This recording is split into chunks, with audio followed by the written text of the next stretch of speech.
Hello everyone, and thanks for coming along, and thanks for listening. My name is Joshua. Today I'm going to talk about a topic that, as I was trying to figure out how to define, I was going to say not near and dear to me, because many topics about mental illness, things that people are affected by in their lives, they usually know they have it. And I wanted to start off by saying this video is about Tourette's syndrome and my realization that I have Tourette's, or at least a form of Tourette's. The stigma that's been attached to any type of illness goes far beyond just people being afraid to talk about these illnesses, or just the term mental illness itself insinuates that there's something wrong. Many people live their whole lives without any issue, any major issue, with various mental illnesses that may come and go. And the story I thought about starting off with was a simple analogy. When a baby is born without legs, for example, the doctors know right away that baby is going to be held back in their life because of that, but they can make the best of it. When you're born with a mental illness, often it's not recognized until perhaps autism sets in, or later on in life even, when psychosis hits you at 18 or 21, or schizophrenia, a variety of different illnesses that kick in at certain ages, which we're learning more and more about. We've learned the genetic predisposition, various brain chemicals and interactions that are responsible. However, there is still a huge dark area as to how many of these conditions manifest themselves and where they come from, which leads me to today's topic. You know,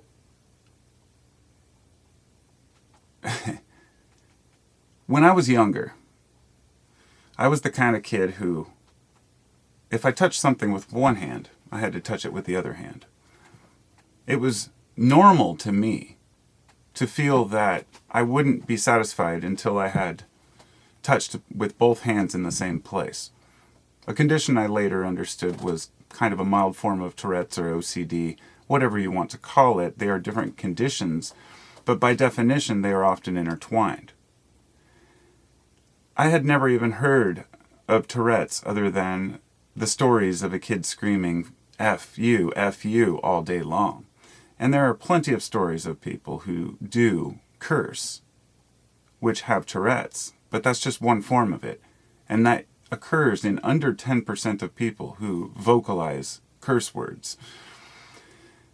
There are many different conditions which people may not even realize they have. And when it comes to Tourette's, this is something that it took me up until a couple of years ago to realize how badly I'd been affected in my own life. So I'm going to first off list many of these conditions, and I'm going to try to keep this as simple as possible to try to explain the types of tics and twitches that people have when they have Tourette's.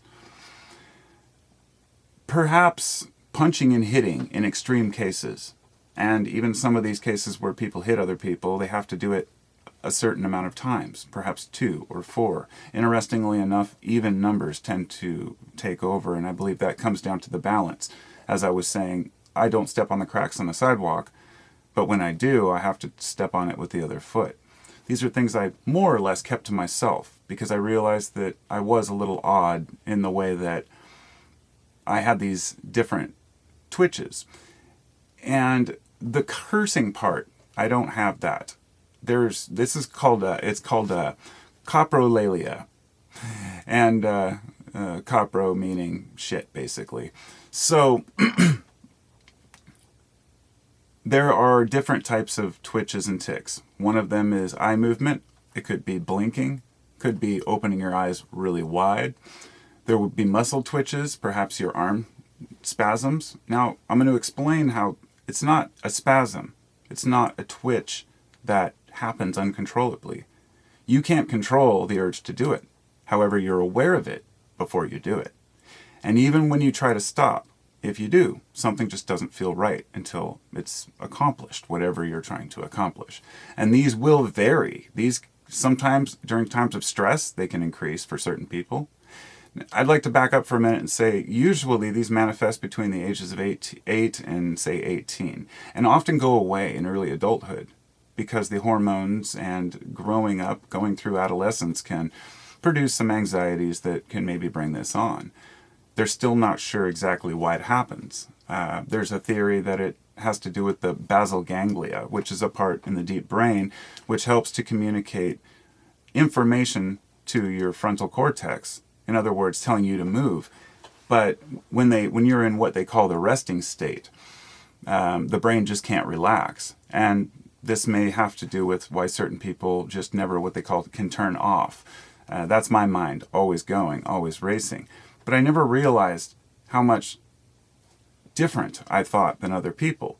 Not in a special way, there are many people just like me, but it's very difficult to assess if other people have these same conditions. Do others suffer from this too? How much are people depressed if they say they're depressed, for example? Comparing ourselves in our depression is impossible. How about anxiety? A person may be worried about the silliest thing. Meanwhile, the other person over here has all this crap coming down on them and they don't even sweat it. Perhaps they're equally stressed. But it's just the way that we manifest and show it. And I feel it's the same way with mental illness here with Tourette's. People manifest it in different ways. Some people can hide it better. But there are some mental illnesses that are manifested or created by our own, basically this happens in Tourette's as well, where when we're trying to avoid a certain action, you'll do it more. There was an example of this one girl who's a Twitch streamer, and she has Tourette's, and she talks about it with people. And apparently she said the N-word, has blurted it out, and she has coprolalia. She said the N-word and got attacked by the, quote, woke community. It was ridiculous.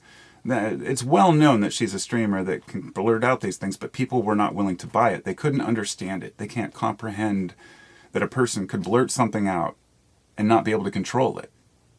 But it's a real thing. It's a real condition. And sure, people could abuse that, but I haven't seen anyone who has. It must be miserable to sit there and curse and say the F word every other word, like this little 8-year-old girl I was, watching videos about. Some of the other things that people might do is whistling. And in fact, a lot of people who have Tourette's say whistling keeps them from doing other twitches. The touching things, balancing, that kind of thing where you have to touch it with one hand and the other. There's mouth movements. One time I stretched my lips out or stretched my mouth open really wide, and my friends would make fun of me. As I mentioned in a previous video where I talked about this, they called me Lipstick Man. My best friend, of course. Name never left because I'd get chapped lips from other habits like licking my lips. It's funny because somebody might think, well, is biting nails? Do I have Tourette's? No, biting nails is not the same thing at all. It's not even close. If you're aware of the habit that you're doing, that's not a tic. That's just a nervous habit. And these are very different, and there must be a distinction made. And often it can be something as simple as scratching one place on the body. If I scratch my shoulder, I'll probably have to scratch the other shoulder. It's something that I do so often, so regularly, that I don't even think about it. And never noticed it until my wife would point out, why do you do this? Why do you twitch your neck? Sometimes it would be a head jerk movement. It's a very common one. And I've learned over the years to push it down. But I need to talk about this because so many people out there who have this might not even realize. And it leads you to wonder, what other issues does this cause in your life? For example, there's, agnosia or something where people can't, they can't visualize pictures in their mind. And there's been a lot of study done on this in the recent years to say, well, people say, well, how much can I visualize in my mind? Like, can you see a picture with your eyes closed? And people say, well, yes. And they say, well, how clearly? And they say, well, how can you define that? It's very hard for us to compare our mental states and how we view things, but we're realizing that people are on a much different spectrum than one another, and we have strengths and weaknesses because of this. It's why many artists have mental illnesses. It's that mental illness that inspires them to do great art or write amazing books, or depression. It doesn't have to be drugs. But drugs are a huge part of it because people want to hide it by taking pharmaceuticals. But what I found is that maintenance with certain substances is a normal thing for a lot of people. And when I read that nicotine has been shown to be useful in treating people with Parkinson's, and that they're experimenting and finding that it may be useful for Tourette's, I guess that kind of makes me wonder, I've always been a maintenance vape. I vape, I vaped for 5 years. I used to smoke for 25 years, but I just never had a desire to quit nicotine. It benefited me in some way. But society told me that it's horrible, it's going to kill you. And I say, it's one of those things. You have to balance it. They also told me the same thing about cannabis, and I've been smoking for over 30 years. And yes, too much cannabis can be anxiety-inducing, but the right amount can be beneficial. And this is really up to each individual. I think one of the worst habits I've had relating to this issue is bruxism, one that I don't hear people talk about. Grinding your teeth might sound like biting your nails, and it is. But one of the tics that I had was chomping my teeth together. It just came spontaneously. I couldn't stop it, and I would probably do it in my sleep. And I've paid the price. My teeth have gotten worn down. I've had all kinds of tooth problems. But it's hard for us to even see these things until they're pointed out to us, right? I'm not going to get into the DSM-5, which is the diagnostics manual, to tell you what officially defines this condition, right? What is Tourette's? Well, they define it as having both, and I should mention, there's motor and vocal. A motor tic might be like opening your eyes. A sniffing might be considered a vocal one, for example, or going clearing your throat. Some people clear their throat constantly. They can't stop themselves from doing it. And so if you have at least one motor and at least one vocal tic for a period of a year or longer, you can be considered to have Tourette's. And it's funny because I've been doing this since I was a kid, and I've blamed myself. I thought it was my habits that were doing it. I would think maybe it's just too much caffeine or too much of this or that. But then during times when I wasn't consuming those, it would be just as bad, if not worse. And that's why it's important to talk about. We blame ourselves. What am I doing in my life that's causing me to have this condition? Not realizing how universal and common it really is. And as we become better at diagnosing these things, we can get better at recognizing them. And they are involuntary. It's funny, but apparently one of the things that can actually help is focusing. And this is true for me too. When I'm really into something and I'm really hyper-focused on something, it'll go away. But it has to be something that I can get in the zone on. And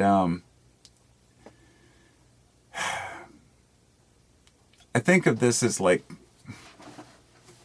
how it affects us in our daily lives, trying to function, or people having a hard time meeting other people, having relationships. It's like climbing a mountain. It might be easy for some people, but for the guy without legs, it's much more difficult. Same thing with mental illnesses, but you can't see it. As I said before, you cannot see it, so therefore we expect the rest of society to all be able to do the things that we do. For example, a man might have some sort of a condition where he can't work a normal job, but he's an amazing artist and he creates these great works. And we have such a cut and dry, black and white view of what it means to be a human that we call these things illnesses. Maybe they're just side effects of something that we don't recognize. And I'm not going as far as to say it's a benefit to have Tourette's. No. I think I've heard the same thing about autism. People say, oh, it's a good thing. It's evolution. No bullshit. Every human wants to be able to be rational and think for themselves and dress themselves and not make an embarrassment out of their lives. If you're saying the F word on the train on your way to work, that's going to cause you some disruptions. But even if you're doing little involuntary tics like twitching your eyes or something, people are noticing that. They see you. And it makes you feel awkward and self-aware, if you're even aware you're doing it half the time. But I think that one of the most frustrating parts is how the doctors say, don't self-medicate. You know, oh, don't believe, you know, don't ever take things on your own. Always go to a doctor. Yet you go to a doctor and they say, we don't really know how this works. We don't understand the root cause, and we don't even know how half the medications we give for these conditions work. So then maybe they work short term. Maybe not. I don't know. Science is very short on answers on a lot of these conditions. The mind is a complicated place. So honestly, anecdotal evidence sometimes is all we have. Which is why I share this story and hope that it can at least give somebody a slightly better understanding of what the condition is. Like with as I said about drugs, stimulants and depressants, for example, they have different reactions for different people. I've met people who they tried methamphetamine and they fell asleep. And other people who smoke pot and stay up for days. It's very difficult to assess how people will react. Body chemistry, brain chemistry is very unique. And I would say if you do have these symptoms, you do twitch and you find yourself going, wow, maybe I have this too. It's relatively common. I mean, I think that they said it's something like 3 to 8% of kids have it at least one point, but that it goes away and it's maybe 1% or 1/10 to 1% of the people who actually have this. So it puts us in a smaller category, but still plenty of people out there with it in varying degrees who think that it's normal to twitch and obsess and touch things with both hands and blink a lot and clear their throat, and it's just something that people are used to. It's like walking around with a big bald spot on the back of your head, not even realizing it, but everybody else sees it. So I hope this helps someone out there and informs someone on this and what it is, and I appreciate you taking the time to listen. If you'd like to support this channel, you can visit my Patreon page. Thank you to my new patrons, and thank you to my subscribers on YouTube. This will be available both as a podcast and as a video on YouTube, because I think it's an important topic that needs to be talked about. I really do. There are simple and complex actions. Sometimes a tic can be one motion. Sometimes it can be doing 2 or 3 things at the same time, tapping your foot while clapping or whatever it might be. And they will change with time, and sometimes we don't realize we have these. I would like to say that sometimes stimulants can exacerbate the problems, especially when you're consuming a lot of caffeine, etc. And but really that depends on the person. I'm the kind of guy who, yes, coffee works for me, but I can drink coffee at night and fall right asleep. It's very subjective, just like everything. That's why anecdotal evidence in our own experiences is so important. Perfect example being the website Arrowid, which provides drug information and has been so useful in dispelling the myths, because when you have millions of people giving their own reports on something, it counteracts the narrative that someone else wants to tell you about it. And I'm not going to go into my feelings on the pharmaceutical industry. They always want to give you medication. Medication is not always the answer. Sometimes when medication covers up the condition, it also covers up your emotions. It covers up what makes you you. And nobody wants that. So take care of yourselves, take care of each other. And if you'd like to hear more about this, I'm still doing my own research. I just wanted to share what I've had so far, and kind of a facepalm to the fact that I didn't realize that this was an issue sooner in my life. I mean, I made a video about 2 months ago where I talked about it briefly, but this one I wanted to go into a little more detail. So I'll probably be doing another in the future. And I'll talk to y'all later. If there are any other specific conditions you might want to hear about, feel free to let me know. And y'all take care of each other now.